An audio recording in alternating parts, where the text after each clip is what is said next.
Здравейте! Днес ще ви представя интересни факти за празника Свети Валентин. Приятно гледане!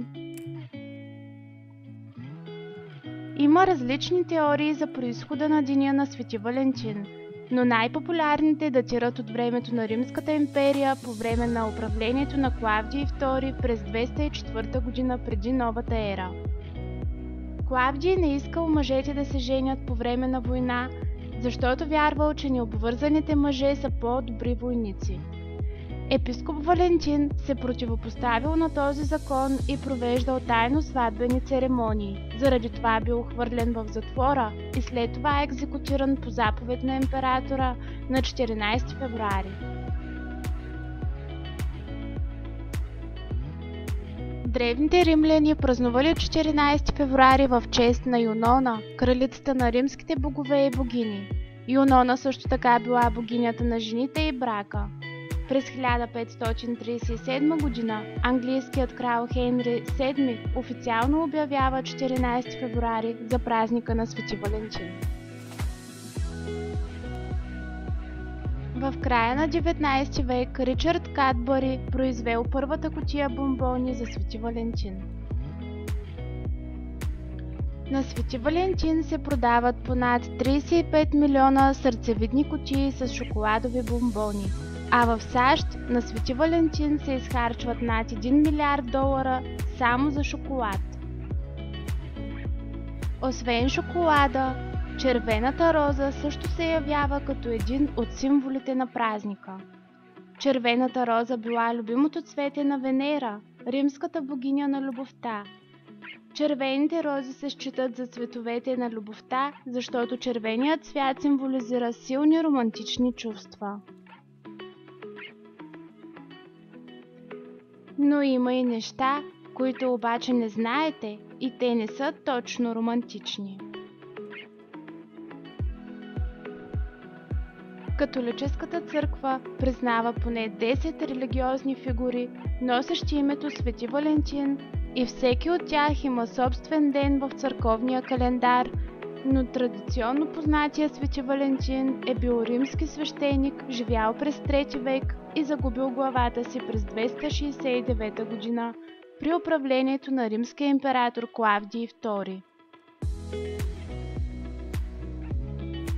Но каква всъщност била причината? Всъщност, императора карал войниците си да останат ергени, защото бил убеден, че женените мъже не стават добри бойци.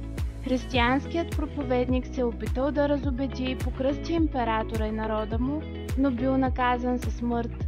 200 години по-късно, папа Геласий обявил 14 февруари за ден, в който да се отдава почет на светеца, и от тогава католиците празнуват на този ден. Според католическия справочник, Валентин е покровител на множество елементи от живота, включително любовта, влюбените, сгодените двойки и щастливите бракове. А знаехте ли, че Южна Корея има празник на любовта всеки месец? Общо 12 са празниците, посветени на влюбените в азиатската държава, всеки от тях с малки особености. Най-почитани са дните през февруари, март и април.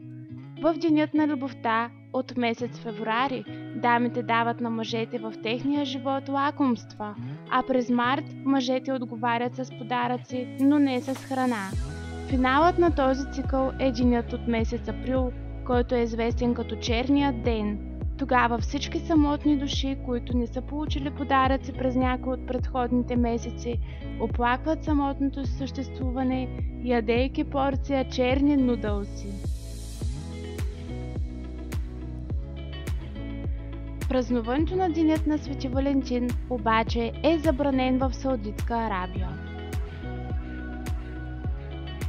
Не всеки обаче обича този празник.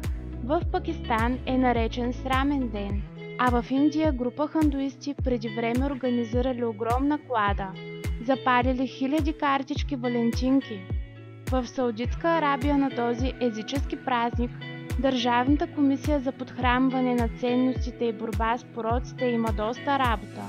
Масово правят проверки в магазини и хотели, където събират доказателства, с помощта на които по-късно да бъдат осъдени мюсюлмански двойки, празнуващи Свети Валентин. Но въпреки това, в държавите, класифициращи празника като западна липса на морал, много хора имат желание да го празнуват.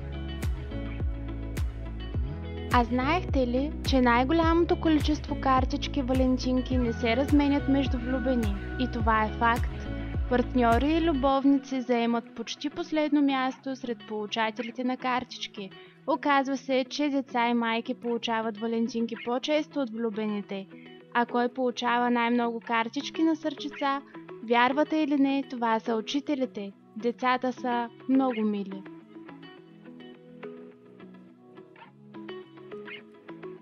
А само в Щатите годишно се разменят над 1 милиард валентинки. А вие празнувате ли Свети Валентин? Пишете долу в коментарите и ако видеото ви е харесало, абонирайте се за канала.